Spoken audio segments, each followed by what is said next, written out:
Hey guys, welcome to Homework with Miss Ray.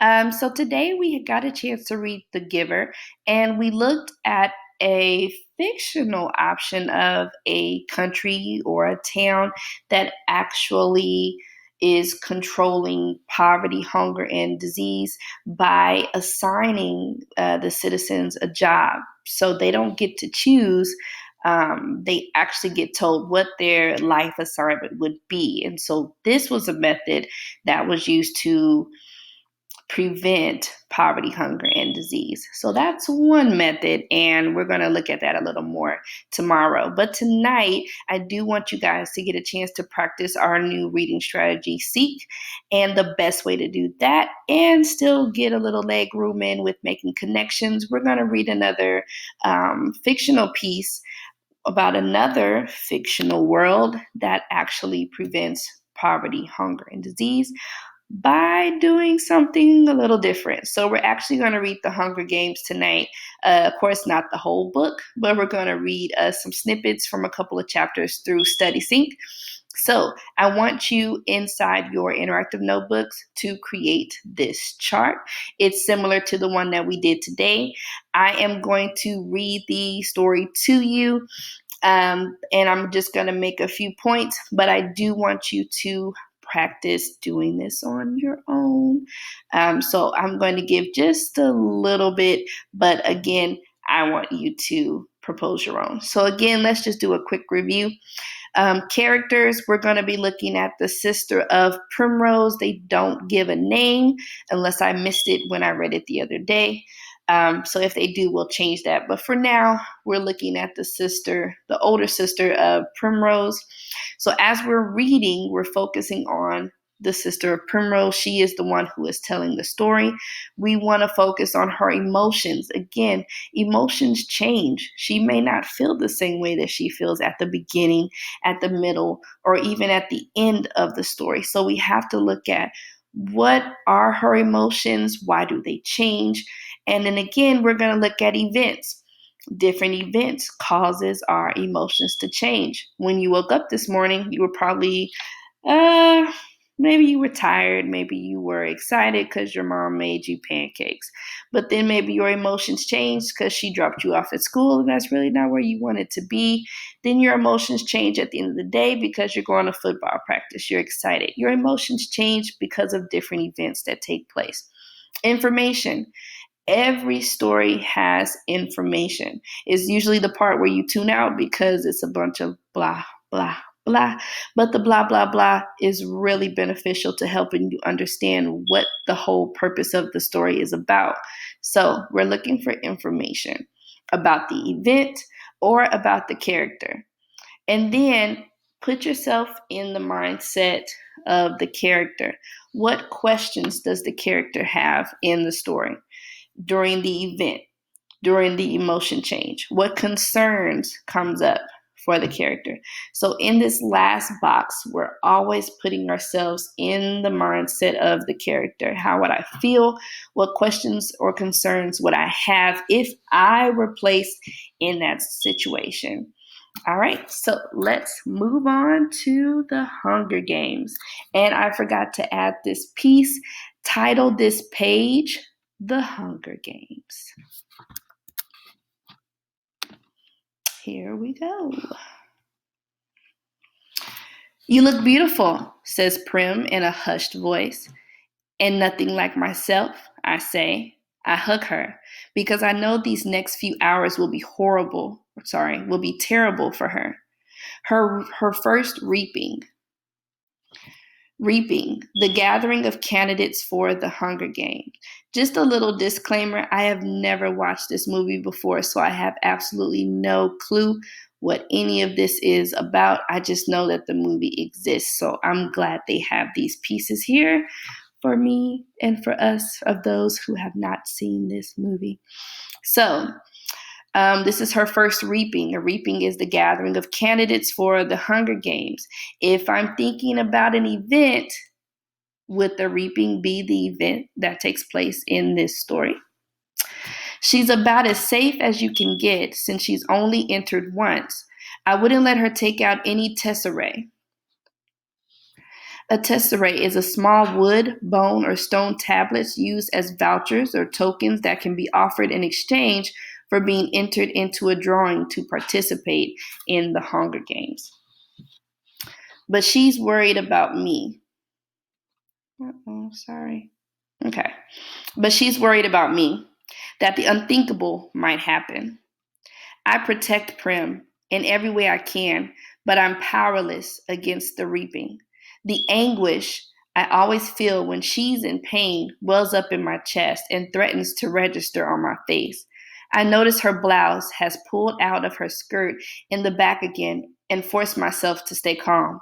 Tuck in your tail, little duck, I say, smoothing the blouse back in place. Prim giggles and gives me a small quack. Quack yourself, I say with a light laugh. The kind only Prim can draw out of me. Come on, let's eat, I say and plant a quick kiss on the top of her head. In this section, I'm thinking about emotions. How does she feel? In this section, is there an event that has come up? In this section, did we learn anything about the event? Did we learn anything about this place in which she lives? Because this is not, I don't believe, the US, or I don't know. But did we learn any information that's important to an event or important to Prim's sister? And then, if I was Prim's sister, what is a concern or a question that I have in this section? This is something that you're supposed to be completing in your chart. It's too bad, really, that they hold the reaping in the square, one of the few places in District 12 that can be pleasant. The square is surrounded by shops, and on public market days, especially if there's good weather, it has a holiday feel to it. But today, despite the bright banners hanging on the building, there's an air of grimness. The camera crews, perched like buzzers on rooftops, only add to the effect. People file in silently and sign in. The reaping is a good opportunity for the Capitol to keep tabs on the population as well. 12 through 18-year-olds are herded into roped areas marked off by ages. The oldest in the front, the young ones, like Prim, toward the back. Family members line up around the perimeter, holding tightly to one another's hands. But there are others, too, who have no one they love at stake or who no longer care, who slip along the crowd, taking bets on the two kids whose names will be drawn. Odds are given on their ages, whether they're Sim, which means member of the poorest district in Panem, or merchant, if they will break down and weep. Most refuse dealing with the racketeers, but carefully. These same people tend to be informers, and who hasn't broken the law? I could be shot on a daily basis for hunting, but the appetites of those in charge protect me. Not everyone can claim the same. Again, I'm thinking about, are there any new emotions from what I've already written down? Has the event changed? Have I learned more information about the event or the place in which this story takes place? And then, are there any questions or concerns if I was the character that's telling this story? Just as the town clock strikes 2, the mayor steps up to the podium and begins to read. It's the same story every year. He tells the history of the Panem, the country that rose up out of the ashes out of a place that was once called North America. He lists the disasters, the droughts, the storms, the fires, the encroaching seas that swallowed up so much of the land, the brutal war for what little sustenance remained. The result was Panem, a shining capital ringed by 13 districts, which brought peace and prosperity to its citizens. Then came the dark days, the uprising of the districts against the capital. 12 were defeated, the 13th obliterated. The Treaty of Treason gave us the new laws to guarantee peace, and as our yearly reminder that the dark days must never be repeated, it gave us the Hunger Games.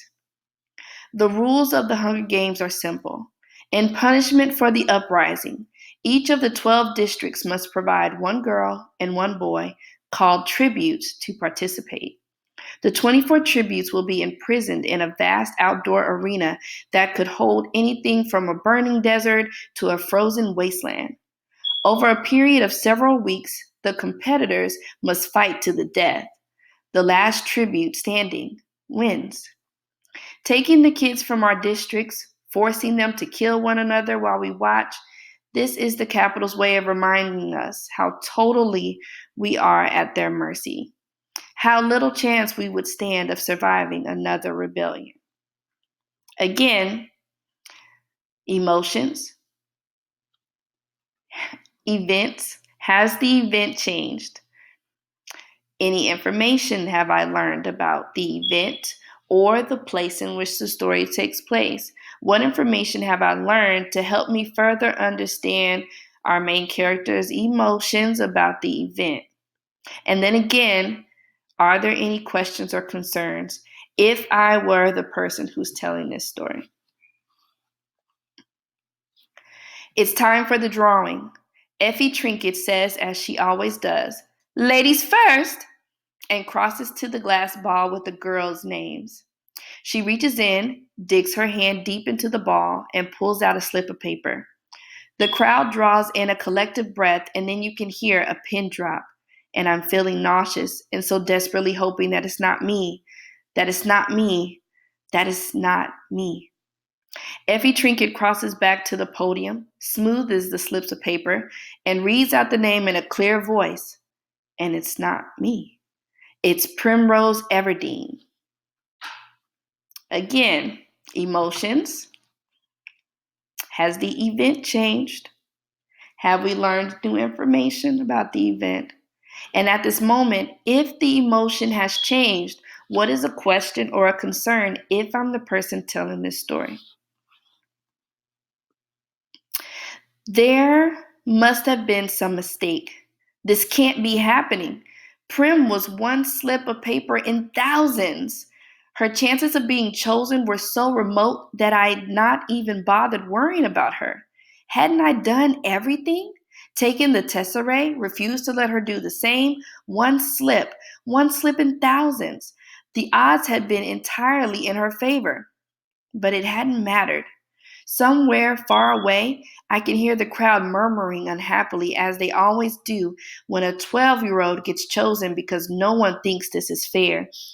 And then I see her, the blood drained from her face, hands clenched in fists at her sides, walking with stiff, small steps up toward the stage, passing me, and I see the back of her blouse has become untucked and hangs over her skirt. It's this detail, the untucked blouse forming a ducktail, that brings me back to myself. Prim! The strangled cry comes out from my throat, and the muscles begin to move again. Prim! I don't need to shove through the crowd. The other kids make way immediately, allowing me a straight path to the stage. I reach her just as she's about to mount the steps.